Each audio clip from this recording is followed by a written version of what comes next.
Hi everyone, welcome to Know the Therapist, episode 3. We are waiting for our guest Marilyn to join us and then we're going to get started.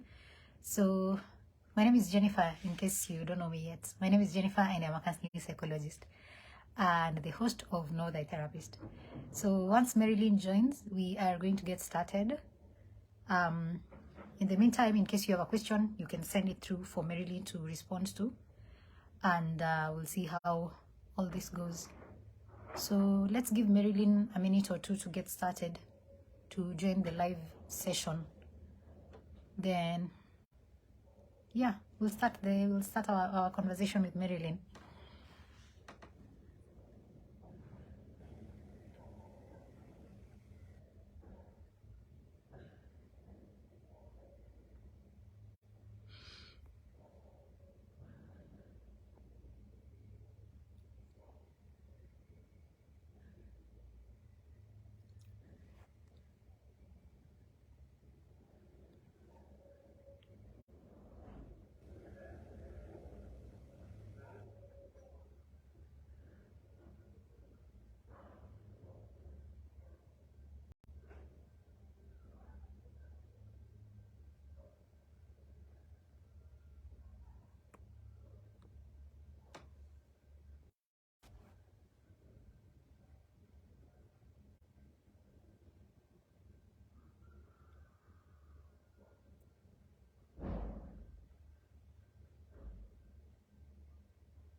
There we go. Marilyn is in the live.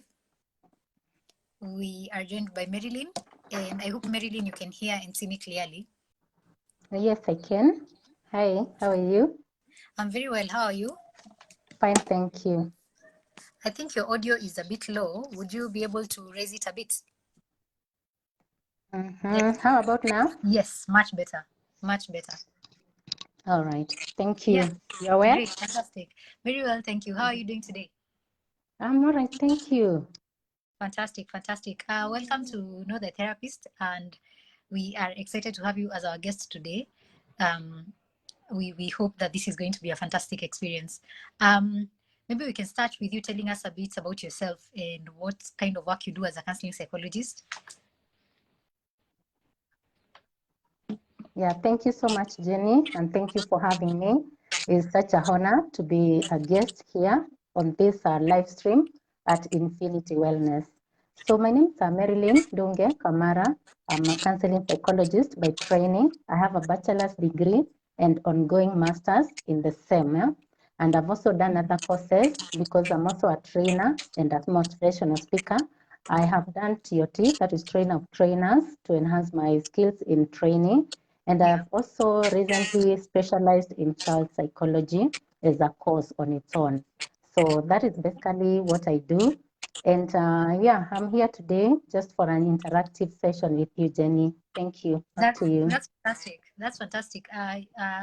Ongoing masters and having all these other courses on the side. That must be quite the experience, doing all these things at once. How do you manage? Yes, you're right. It's quite a challenge. Sometimes it can be hectic, it can be overwhelming, But you see, when you have set out your mind to do something and you are ready for it, you are ready for any challenges that come your way. And yes, I'm up for the challenge because this is my passion, and that's why I find it, yes, a challenge, but which is worth the cost. Thank you. Back to you. Oh, yeah, that's great. That's great. Does that mean, considering you've mentioned that you've done child psychology on its own as a course aside from all the other trainings that you have, does that mean that that is your area of specialization? Is that what you do? Is that the population you work with? Is that the all the work that you do? Maybe explain a bit further about that. Thank you, Jenny, for that question. Yes, my target population as a counseling psychologist, I love working with the children. I love working with the youth, the adolescents. And when I did my degree in counseling psychology, I realized I needed now to, streamline my knowledge and abilities in that area of child and adolescents, the teenagers, the youth. And that's why I thought it's good for me to enhance my abilities and go back and do something specifically targeting children, because this is my target population. Mainly, that is what I work with, because I do training, I do mentoring and coaching to these young people. And I thought for me, regardless of whether I have a degree, I have a master's in this area, I needed something now that will specialize and go down just to understand what are the issues that face our children, the issues that face our youth, the teenagers, and just to know how to get to their level as a counseling psychologist when I'm working with them. Yeah, thank you. Oh, Back to you. okay.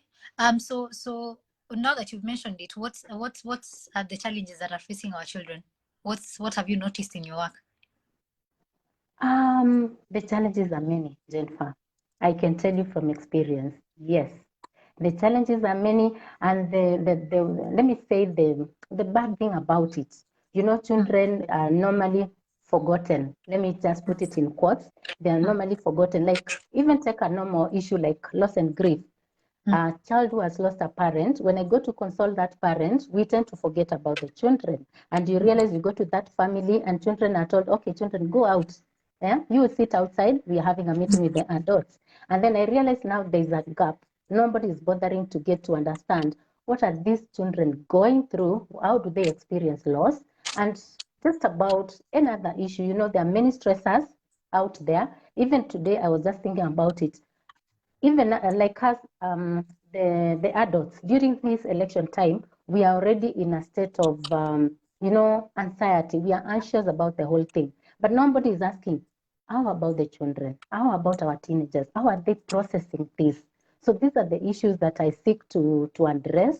And this is the area that I want now to streamline my knowledge in and my experience in, so that when we raise these children, before they grow up to adults, they have sorted most of their issues that they are dealing with at their childhood issues. Because you remember, as Sigmund Freud puts it, those childhood issues, the past experiences show up in you as an adult when Yeah. you don't deal with them as a child. And so I thought, now that I have this knowledge, I would rather deal with the children so that I help them process any issues that they have, so that we have mature personalities when they grow up to be adults. Thank you. Back to you. Okay, that's great. That's fantastic. At least it's a good thing that somebody is taking the time to look at the children, to look at this population that is often forgotten, as you're putting it. And I think that's a fantastic way to go. What is your story? What is your story of becoming a counselor? How did you end up where you are today?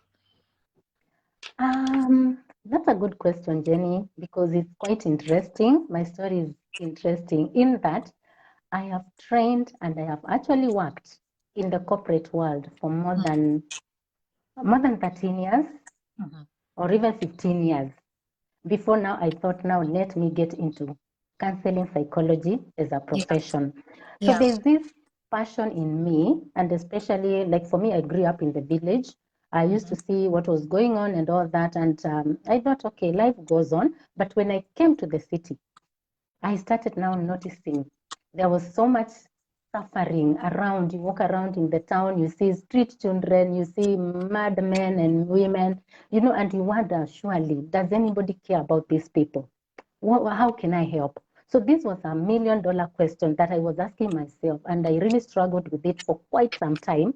all this while, I'd done other courses and I was working in the corporate world and I was actually excelling. But I realized inside myself now as a person, there was that burning desire to do something that can actually make a difference in someone's life in a way that just apart from making the money, which was, I would say in quotes, was my main business, making money in the corporate world, I decided I need to do something that will touch someone's life, you know. Someone will stand later, years, some years later and say, I am who I am today because I had an experience with so and so. I am who I am today because someone spoke to me. I am who I am today because someone saw something in me that was not seen. Someone saw a potential in me that she brought it out. So that is a passion that was within me as a person, and that is my journey of becoming, you know, becoming a counseling psychologist. And also out of that experience, you know,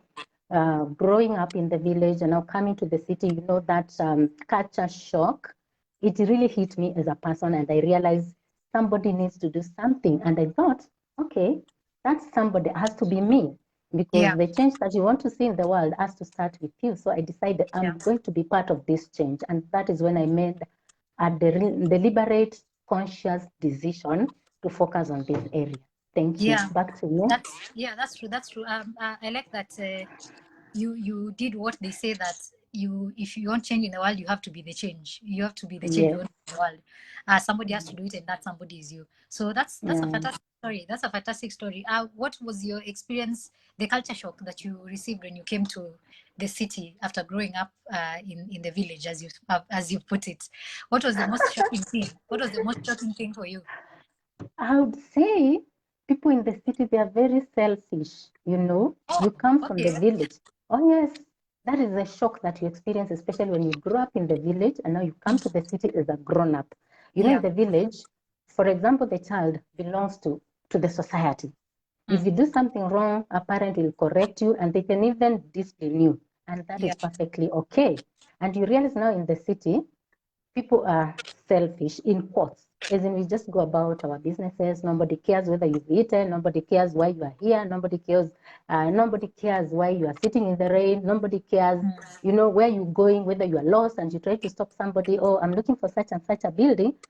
Nobody has that time. So for me, that was a culture shock. And you know, Yeah. sometimes these are genuine cases.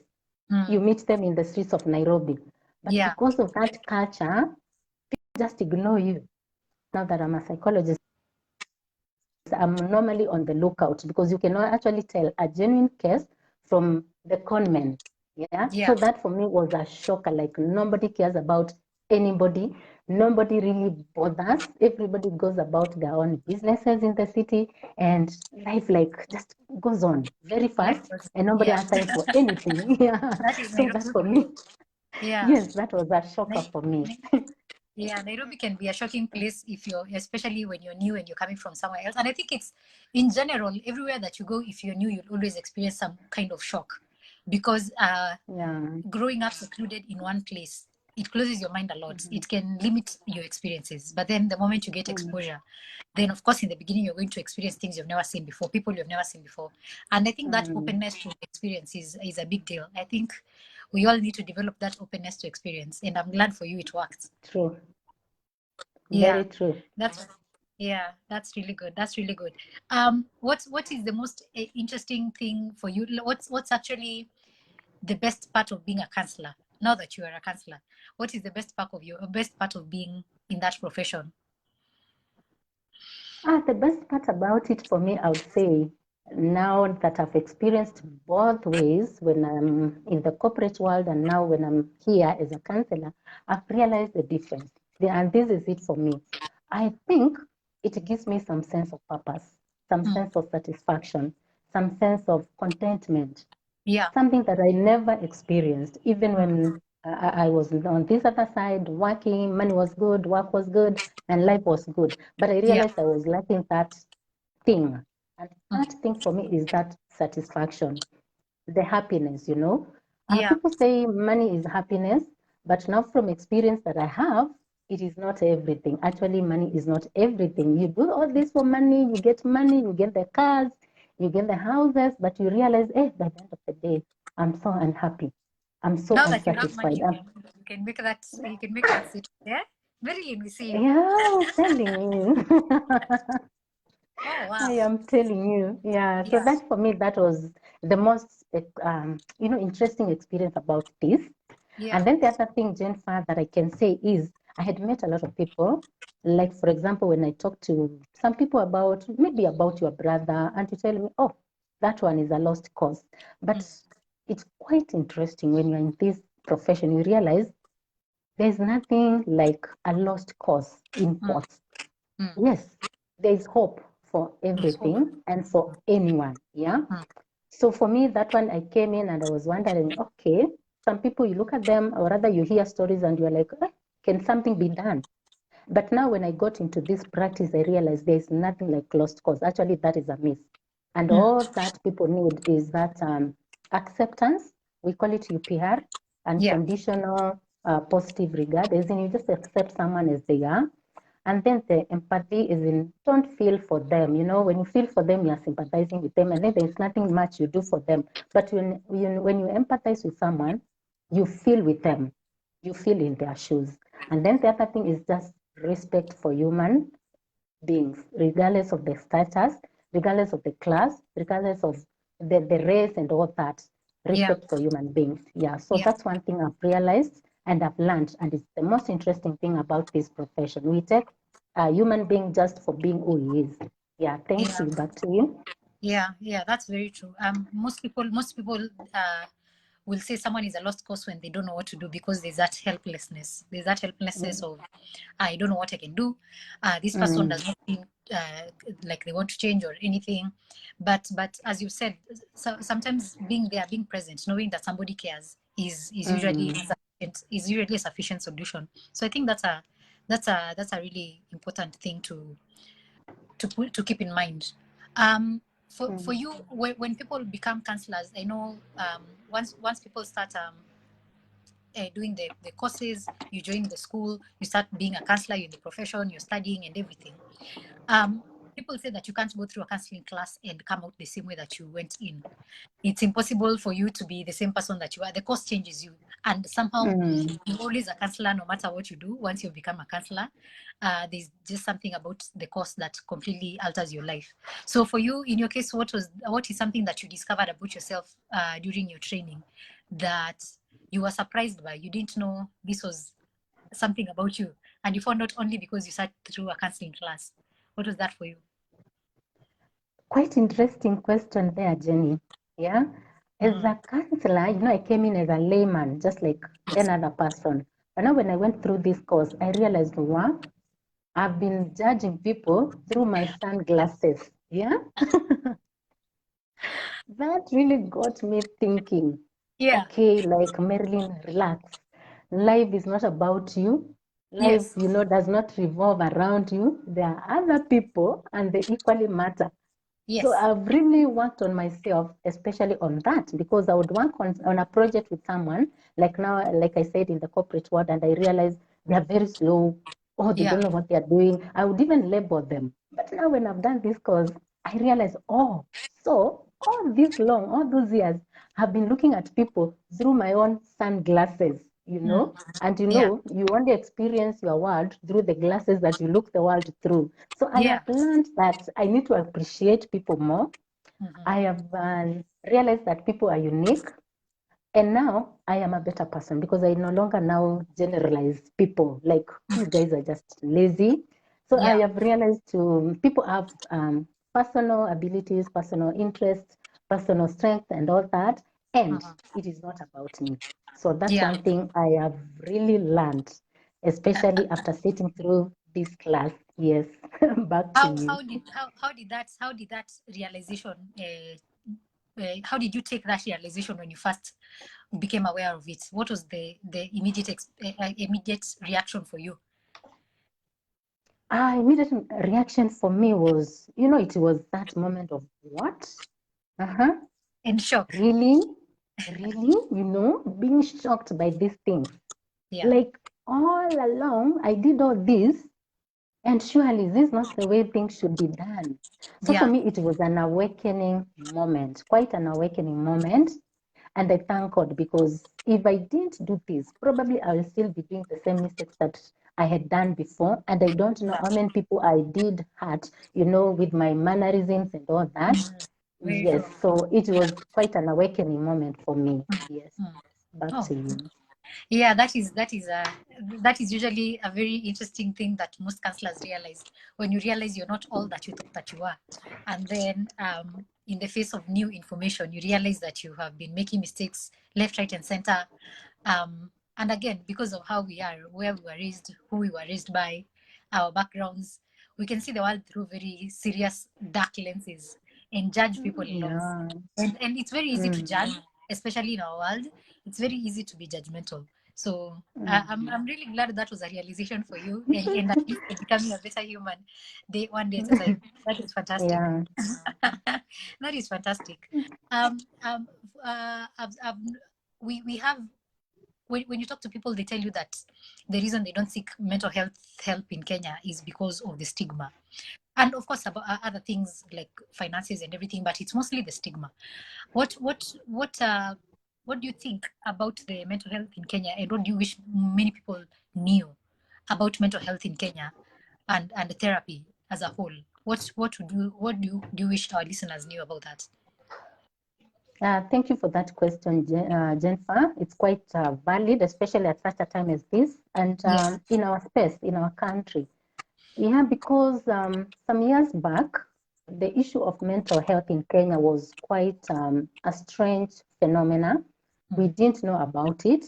And if you see someone with mental issues, we could very quickly label them as, this one is just trying to pretend. This one ni mwenda wazimu wa kujiwekelea, all those things.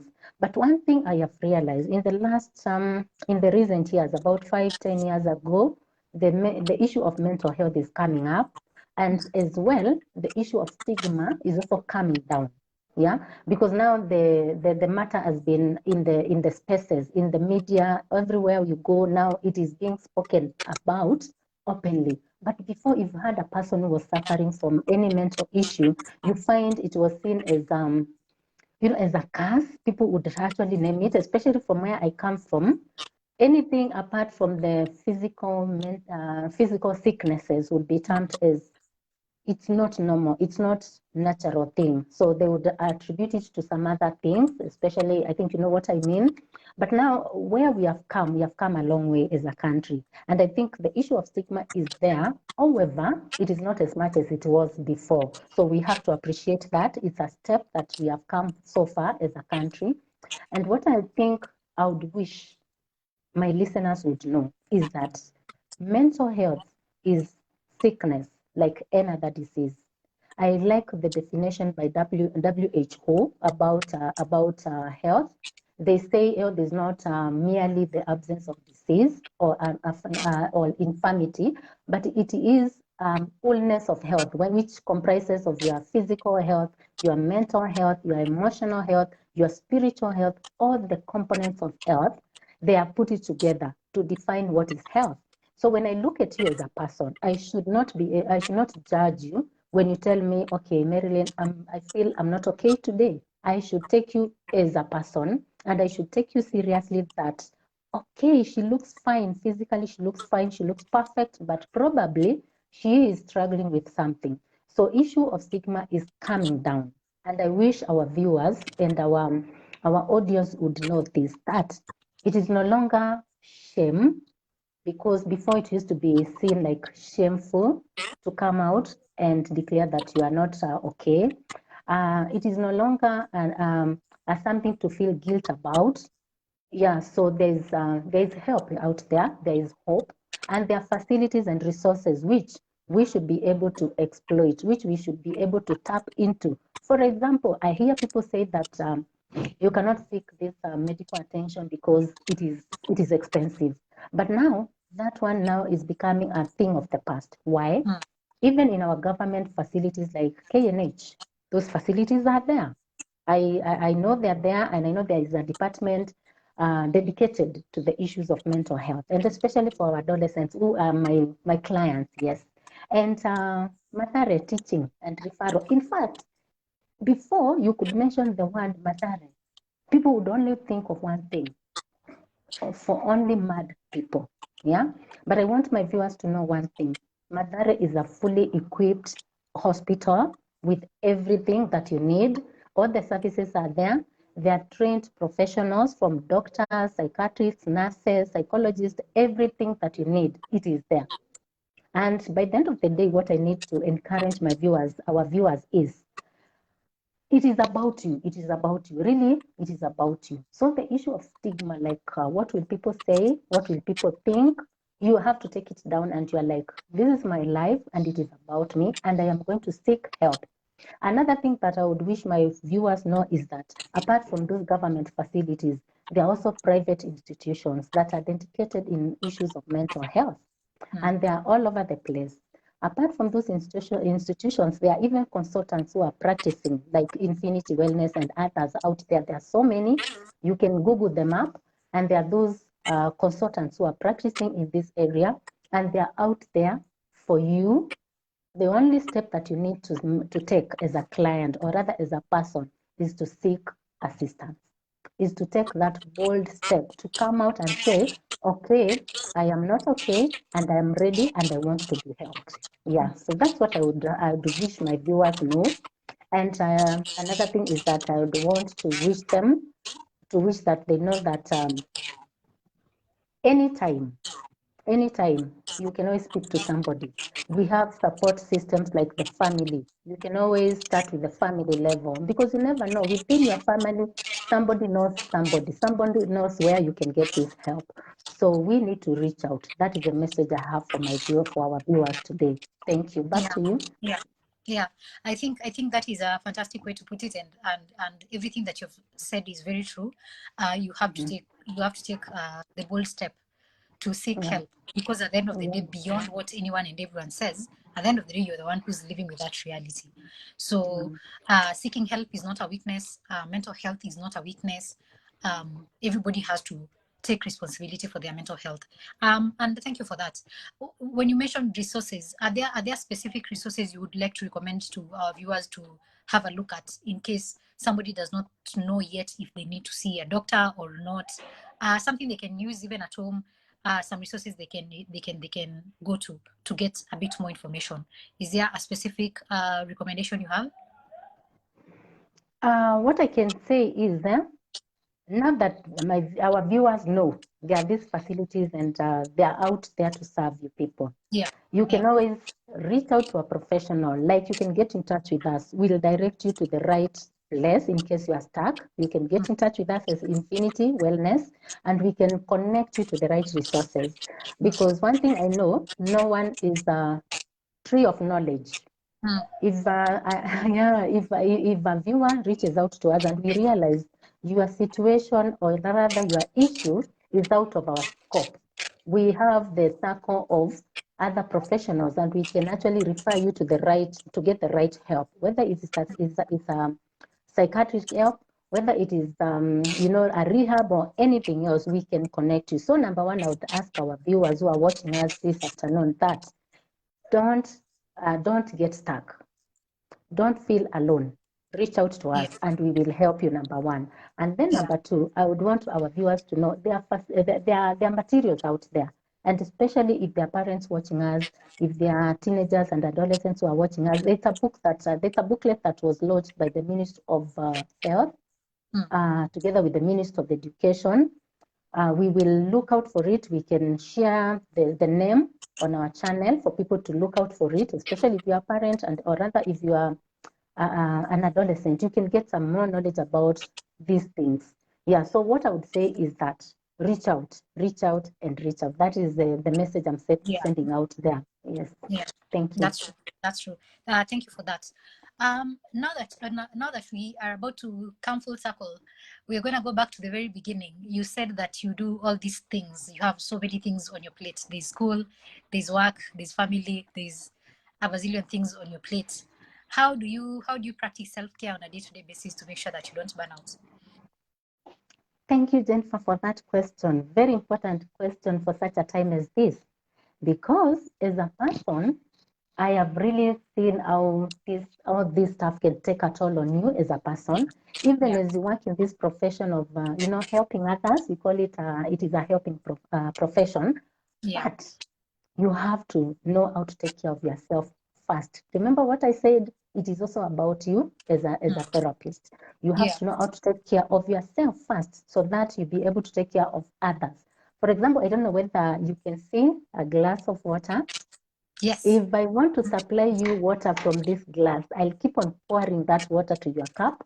I'll keep on pouring to you. I'll keep on sharing with you, nourishing you.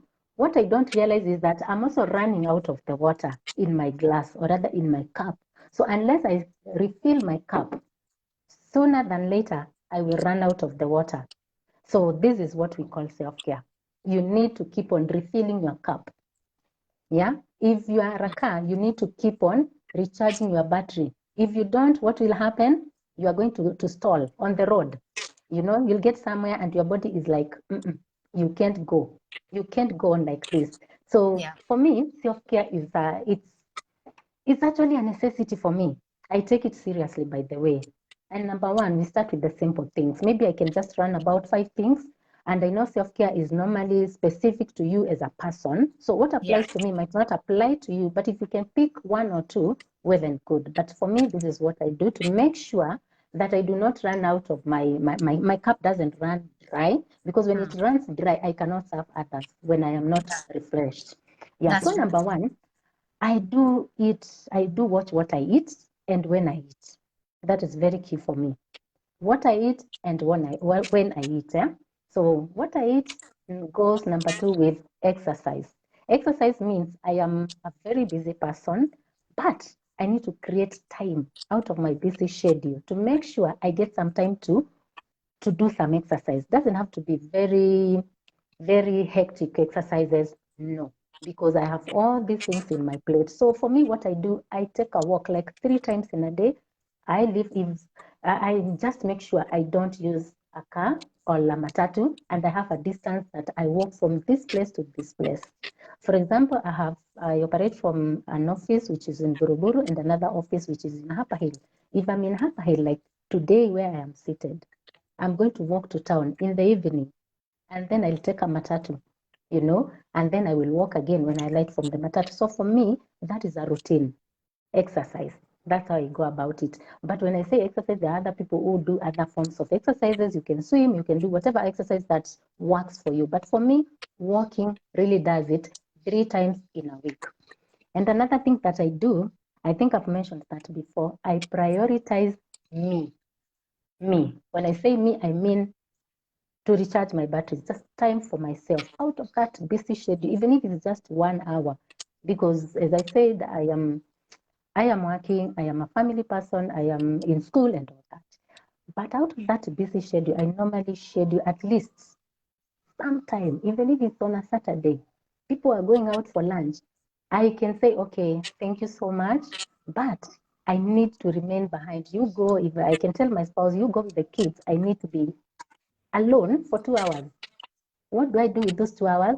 I just focus on myself. I sit, I reflect on myself, I relax, I take a warm bath, and I just feel good. And that one, for me, it works.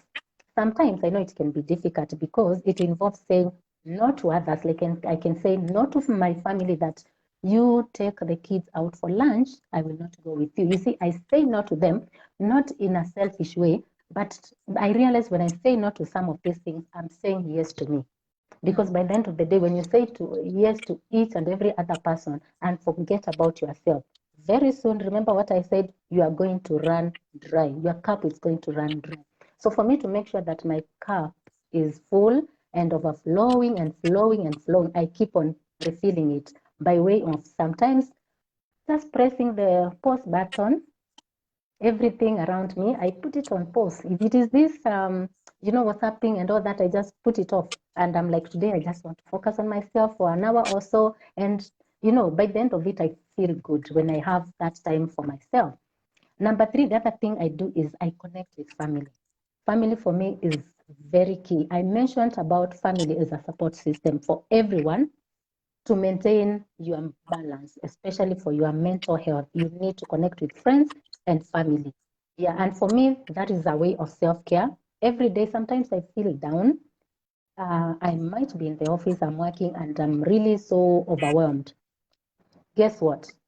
Sometimes I just walk out, I just walk away, and I pick my phone with me, and I will make calls to somebody who I know. He will not take me anything negative, someone who will not humiliate me, someone who will not belittle me, and that is my father. I just call my dad, and I will be on phone with my father asking, has it rained?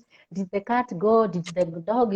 Nonsensical issues. But in the back of my mind, I'm just trying to release my tension, to release that pressure. And by the time I come back to my desk, I feel better. I feel relieved because I have been able to offload it to someone who is able just to listen to me, because you realize, especially in area of mental health, some people just want somebody to listen to you.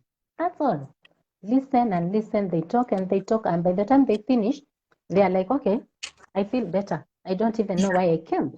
What they don't realize is that being listened to is healing, and for me that also works.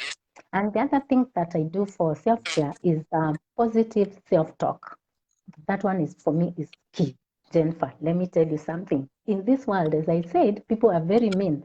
Someone will wake up in the morning with only one intention: fault finding mission. So that person might find fault with everything that you do. Whether you drink some water, they'll find a problem with that. Whether you'll never do anything right to these people. And when you realize that, what do? You become your own booster, your own motivator, your own encourager. You congratulate yourself, you affirm yourself, and you approve yourself, because sometimes the world can be so mean. And by the end of the day, the best person to have the best relationship with, it is yourself, because you spent the longest time with yourself. And when everyone else is gone, or when everyone else has abandoned you, you will have you yourself with you. So you have to remain faithful to yourself. Talk to yourself like you would speak to your best friend. Tell yourself those things that you would want a best friend to tell you. If you want to tell someone to tell you you're beautiful, just go to the mirror, talk to yourself, undress yourself, tell yourself, okay, you're looking good. And you realize, if you do and practice that, like every morning, like I do, I stand before the mirror after I dress up and I look at myself and I undress myself and I tell Marilyn, wow, you're looking good. And guess what?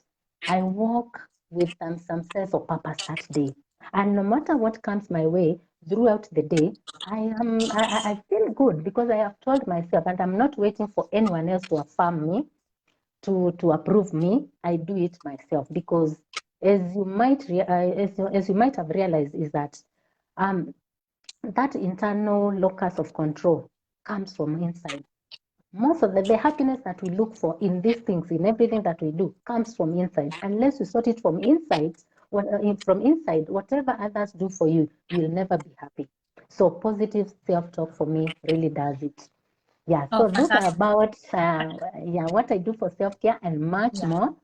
And I believe somebody out there will be able to benefit from one or two. Thank you. Yes, Back to you. very true. Very true. Thank you very much for sharing your self-care tips and the things that you do. I'm sure our listeners will have had something that they will definitely pick out that they can apply to their lives, and we Yeah. really really appreciate that. So lastly, somebody may be listening to this and thinking that they have an adolescent they would want to bring to you for a conversation or something. There's a parent probably listening and they're thinking, I would want to work with this counselor. How can people find you? Thank you, Jenny, for this opportunity. And yes, as I said earlier, that is my area of focus: the child, adolescent, and the youth. I train them on life skills. I do mentoring, I do coaching, and I do motivational talks to these young ones. Yet they can find me on Facebook. My name on Facebook is Marilyn Kamara, Kamara with a C. They can also reach out directly to me. You can send a text and I'll get back to you, or rather you can call me directly on my number, especially during working hours. That is from 8 to 6. I'll be okay and I'll be able to pick up your call. Or you can just write to our office directly. That is Infinity Wellness. You can write to us on our Facebook page, even on our Instagram. but I'll just mention my number for the purposes of this interview, which is 0722 273 307. 0722 273 307. Facebook, Marilyn Kamara. Kamara, you spell it with a C. Thank you. Fantastic, fantastic. We'll be sure to put all that information in the description of the video so that people can get in touch with you when they need to. Thank you very much, Marilyn, for coming through today. We really, really appreciate your time and for bringing us all the good information that you've shared with us. We really, really appreciate it. I wish you a wonderful day, and I look forward to having this conversation again at another time. Thank you so much, Jennifer, for having me. It was a privilege to be on this show. Thank you. Have a nice afternoon. Bye-bye. And you too, Marilyn. Bye. Bye-bye.